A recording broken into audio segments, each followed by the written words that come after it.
Salutations from DragonCon Update. This is the DragonConTV studio. My name is Will Burkhalter, and we are here to give you some exciting and wonderful information from all around DragonCon. Now, it's not too late to register for that DragonCon hustle. It's our annual 5K where proceeds do go to our charity partner, Nominee, Georgia. That's the National Alliance for Mental Illness. DragonCon is matching donations up to $150,000. Every dollar is helpful, and if you do register for the DragonCon Hustle, those proceeds do go to NAMI.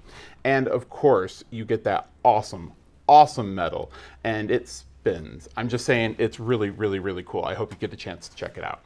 Now, we're going in right to our guest. Here today is novelist and DragonCon Award nominee, Mary Robinette Kowal. Mary Robinette, it's great to have you here.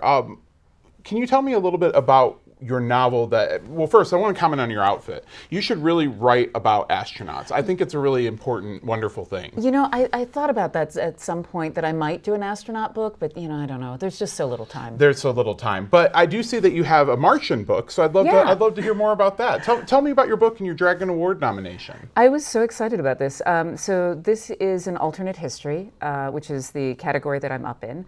The Martian Contingency is book 4 in the Lady Astronaut universe, and basically we're all Mars all the time. Okay. The second Mars expedition, we start off, the reason it's alternate history is that in book 1, I slam an asteroid into Washington, D.C. in 1952, which was not wish fulfillment when I wrote it. Oh my goodness.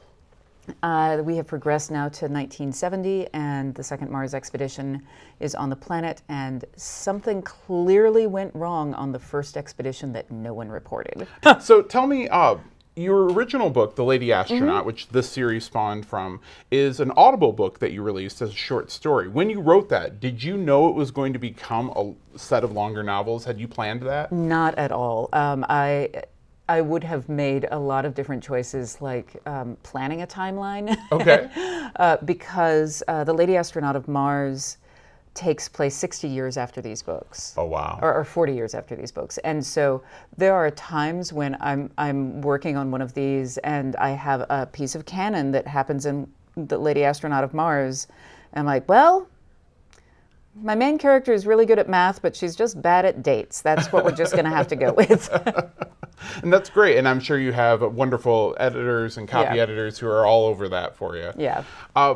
You know, the fourth novel in this series, which is this book, how does it fit into the overarching story? Like, is it going further? Do you have a planned book after this? This is a great question, and one I ask myself. So this is book 4. For me, the way the books work is books 1 and 2 are a duology. They work together, and then book 3 is a parallel book to book 2. Okay. So you can actually read book 1, 2, 4, or you can read book 1, 3, 2, 4. Wow. So you have some choices there. It almost sounds a little bit like you've got so many plot lines. It's George R.R. Martin kind of like you've got them going parallel in different areas. And yeah, but I finished my books. There you go.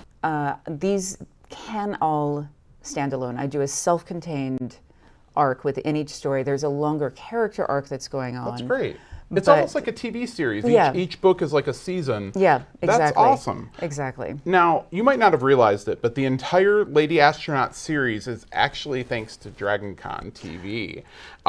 Because, well, Stephen Granati, I don't know if you know him, you got to talk to him a lot, I believe. Yes. For the first 2 books. He was my science consultant. Yeah, you probably wanted him more for his rocket science than for his DragonConTV experience. But I'm telling you, that's great. I think that gave him the additional narrative focus that he brought to the You heard it here? Yes. DragonConTV, Lady Astronaut series. You know, I can clearly see why you're up for a Dragon Award. I think that is amazing. I'm keeping my fingers crossed for you. Oh, that's very kind.